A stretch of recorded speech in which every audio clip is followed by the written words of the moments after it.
The premise behind swapping two wives in a relationship is, strange to say the least. So today in this video, I'm gonna go over why Wives Swap is a terrible show. Welcome back to The Screen Cinema. Let's get into the video. A goldmine opportunity for actors. Even if it is frowned upon, it has become a ritual of reality TV shows to hire actors and actresses that partake within the faculty of production. Where the show is expected to depend solely on the natural human reaction as the camera rolls, the show fabricates the whole thing, which is scripted, a lowly move that drags it away from its actual point. Scenes which should have been okayish because of people knowing they are being watched by an unseen audience behind the screens of their TV set, a little more polite and courteous in their manner, are all spiced up by the staff for the making of this very dramatic show. To add snippets and lines of their own, shaping and molding the story to become something intriguing, polished into a fake scenario of screen matches and glaring competitions, thereby avoiding the loss of its fan base. However, they missed all the repercussions, people realizing that watching one very long, highly interchangeable movie took out as much of their precious time every week, they can turn to the real gems of what Hollywood has to offer. So we'd like to get these out. I try not to get defensive. That causes brain tumors, diabetes, cancers. It's bad. Manipulation runs amok for the kids. The ugly truth that folks were able to unearth was how directors and producers, upon seeing the dullness oozing from their show from time to time, began to turn the children in the show after much raking out of their brains. A pretty hideous look of the show for this bold move, saying how messed up the mindset of a child can get by sitting with them and continuously contradicting them or using psychological tactics to nudge them to a direction wherein they throw tantrums on the most unusual subjects indeed. One time, a child was made to have a very high opinion of bacon and chicken nuggets, his multiple personalities, a good deal for the show's economic status, where it was amusing when the boy insisted on being called King Curtis by his deranged parents. Of course, the show doesn't intend to display any sort of harmful, consequential ideology that will break apart families for the worst case scenario, but it surely is misleading when you intentionally provoke the child of the family to be a cause of disruption and chaos. For 7 minutes, all right? Oh, really? Really? Hey, really, Emmett? That's not nice. That's not funny.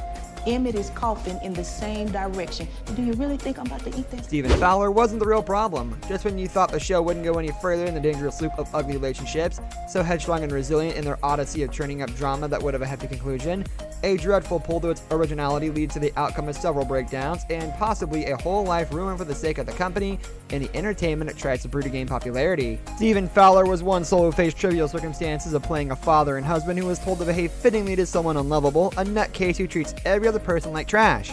Now, not aware or quite ignorant of the plausibility that Fowler could just be another actor only doing his job, his foul behavior was not much appreciated by the people who watched him and received a lot of negative feedback from them. It was not supposed to end up like this. His career jumped off from a cliff when he began to get serious, threatening messages from all over the world jeering at him for his vile personality. How would he have told everyone it was the show's staff themselves who told him to portray this character's personality that way? What good does it do to create a negative environment for several people where actors are not supposed to reveal the truth and go through the outcries of a large crowd by themselves? Renee was worried about some kind of chemical that was in the snack cakes that wasn't human consumption. That big fancy pollutant word she used, but anyway. A brief take on fake effects. Even a movie you know based on a far-fetched fantasy or sci-fi genre seems kind of reality with their amazing editing skills from a simple green screen.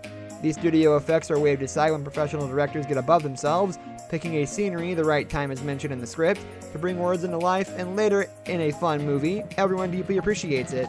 Wives Swap failed miserably to even bring the reality to the actual production and final cut, using gigantic studio lights for daytime, blackened out windows for the night. These things showed how poorly invested the team was in the show, taking every edge of it, ruining the whole of it. Producers told him he had to be more dramatic on screen. They strongly encouraged me to be acerbic. I was playing a character. I was playing a role, like Simon Cowell on steroids. I overreacted. Nancy Cedric with Alicia Gustafaro suing them. As you previously have found out, lives were ruined one after the other because of this revolting show. It was not easy for Alicia either. On the show, she was shown as a stereotypical teenager despised for her haughty attitude and spoiled behavior. Earning her loads of criticism that was not able to handle well, she disclosed how she was harassed and stricken to the point where it became a mental struggle, an ordeal that is found in many young adults who have near-death experiences. Since she was underage, she could not even get the compensations after their episodes, unlike her parents.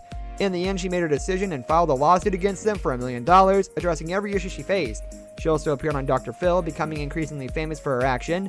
It is not fair to say that she went too far because the show itself was venom to everyone who left with the strings inflicted upon them. She was handed a decent amount of money under the table to drop it, but the damage was done. This brings us to the end of our video. I hope you enjoyed it. Hit like if you did, and don't forget to subscribe to our channel so you don't miss out on any of our videos in the future. Also watch the 2 videos that are on your screen because I'm sure you'll love them. With that, I'll see you in the next video. Goodbye.